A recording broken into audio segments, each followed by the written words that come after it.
Zealand in 1820, was a sport played just like the game of soccer. It was not a very popular sport at the time and had very few followers. However, unlike soccer, players could catch and kick the ball out of their hands, and they could also run with it.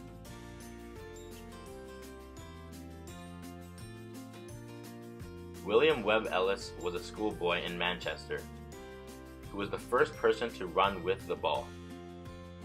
And it was at this point in time where rugby gained its first rule.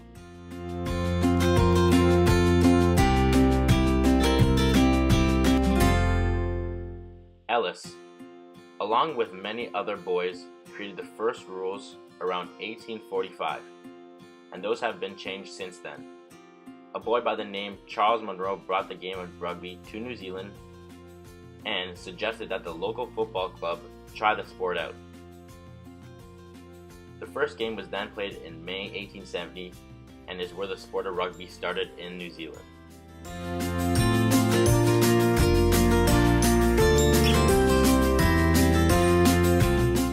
Now let's get into the equipment. The original uniform and equipment for rugby players consists of a jersey/rugby shirt, a jockstrap, rugby socks, and boots with studs. And we can't forget about the ball. Some padding on the head, shoulders, and collarbones was permitted, however it is not required. A mouthguard is required by all players in order to meet the standards of rugby. Now here are the rules of the game. The game is broken up into 40-minute halves with non-stop time. Between the halves is a 10-minute break where players rest and regroup for the next. Each team has roughly 15 players aside and are allowed to substitute 7 players into the game. Players that have left the field of play may only be allowed to return if they were injured. There is 1 referee and 2 touch judges that officiate each game. It is the ref's job to call penalties and track the time, while the touch judges keep track of each score. The game is played on a 100 by 70 meter wide field where there is 10 meters of dead space where the ball cannot enter. Each game is started with a kickoff, where one team kicks the ball from the half line to the opposing team. Fouls or penalties are awarded to players for unfair play, dangerous play, or repeated infractions. Like soccer, yellow and red cards will be given to a player who commits a foul. A yellow card will send that player to the sidelines for 10 minutes, and a red card will send them to the showers. The fundamental rule in rugby is to never throw the ball forward. Backwards and sideways is permitted, but a forwards throw is not and results in a scrum.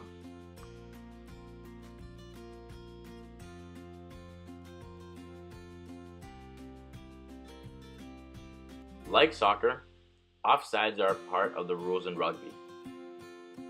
If a player is ahead of a ball carrier and then attempts to play the ball, this is deemed offside.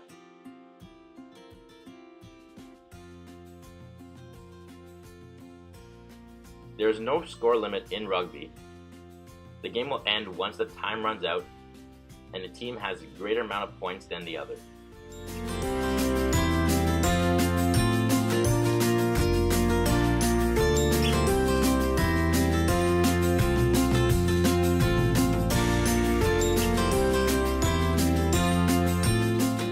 Scoring can be achieved in 4 different ways. Through a try, which is where the player places the ball on the ground anywhere in the goal area, which is located behind each goalpost on opposing sides. A conversion happens once a team scores a try. They will be awarded a place kick, which gives them the chance to convert it to extra points if the ball goes through the 2 uprights and above the crossbar. If successful, the team will be awarded an extra 2 points. Next is a penalty kick. A penalty kick is awarded from the referee after he calls a penalty on the opposing team. The ball is placed where the foul occurs.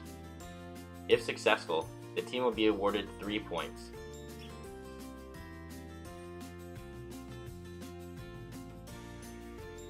Finally, a drop goal. A drop goal is when the player carrying the ball releases the ball and as soon as it hits the ground, kicks the ball through the uprights and over the crossbar. This can be attempted anywhere on the field. The game of rugby has changed drastically since the 1820s. A try, which was not considered a score or point, is now the way to receive points in modern day rugby. The game has moved worldwide, and instead of original school games, it has become a professional sport with multiple leagues, Olympic recognition, and is played on an international stage. Rugby can be both played professionally and recreationally. Rugby is a sport that can be played by all people any shapes or sizes. Rugby can also be played by those who have disabilities.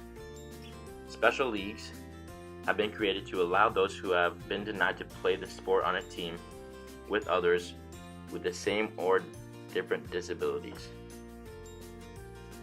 Now let's get into the trophies and championships. There are many different cups and championships in the game of rugby. Some of those include the Admiral Brown Cup, the Tom Richards Trophy, Pacific Nations Cup, Six Nations Championship, the Triple Crown, and America's Rugby Championship.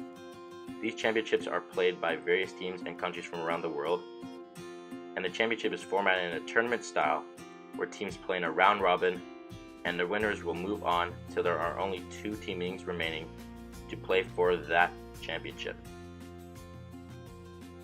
Now let's talk about the Olympics.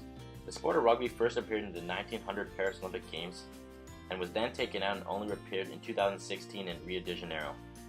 There were a total of 6 countries that participated in the summer sport, and with the United States being the #1 country with the most Olympic wins. Rugby is a sport that can be played year-long. In the Northern Hemisphere, the season of play is from September to May. This is because the quality and conditions of the field during the other months are not proper for the sport. In the Southern Hemisphere, the season of play is from April to October. Same reasons apply. The northern teams travel to the south during their summers to avoid their conditions, and vice versa.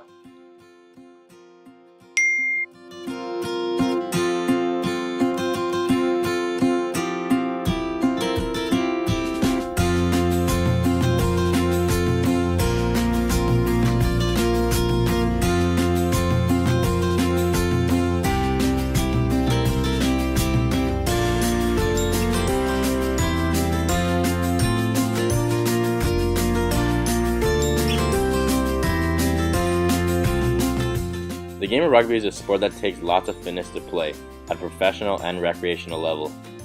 Players will require lots of endurance and foot speed, as well as muscle strength, as the game is very physical and includes lots of tackling. The game also makes you eat properly, as it is a strenuous activity and requires you to refill your body with good nutritious foods.